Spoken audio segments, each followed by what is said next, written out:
The currency in the world today is science, right? Is quantification and data. A friend of mine studies black pastors in the South, and he's not a Christian, he's not a believer, but he's been interviewing the transformation of the lives of these black pastors in the South for about 20 years. And he's a sociologist, and he wants to know, what does it mean to be wrestling with issues of race and faith? At the same time, one of the biggest narratives as a pastor is this exodus, that God will one day set you free. And it really resonates with the African American community. But what happens if now the pastor of this church is now driving a Lexus? Does that mean that they've already achieved it? Clearly, that's not what the world says. So that's the kind of really deep, sophisticated, in-depth question he's dealing with.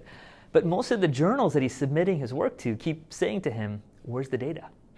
And he's saying, this is the data. I mean, what it means to be a human is to talk to them and to understand with them. You can't quantify and distill this into a bunch of numbers. That's trivializing the work.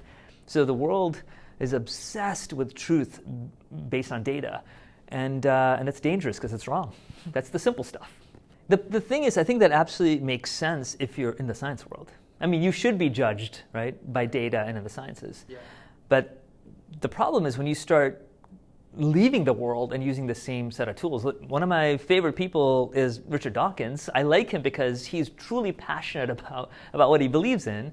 And I'd rather have somebody who's passionate and against faith or against God. That's great. I'm glad he's put his chips on the table. But the reason I struggle with him is because he's not trained as a philosopher. He's not trained as a theologian. He's trained as a biologist, as an evolutionary biologist. He's brilliant at what he does. But you can't take those same set of tools and say, now I have enough tools to answer any questions.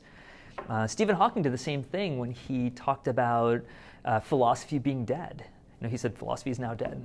Well, that statement is a philosophical statement. So he's using philosophy to talk about philosophy being dead. And I mean, he's a brilliant cosmologist. He's a brilliant physicist, one of the greatest who's ever existed. But to say that those weapons in physics can now be used to shoot down other arguments in history and in science and in history and political science and philosophy is dangerous and wrong.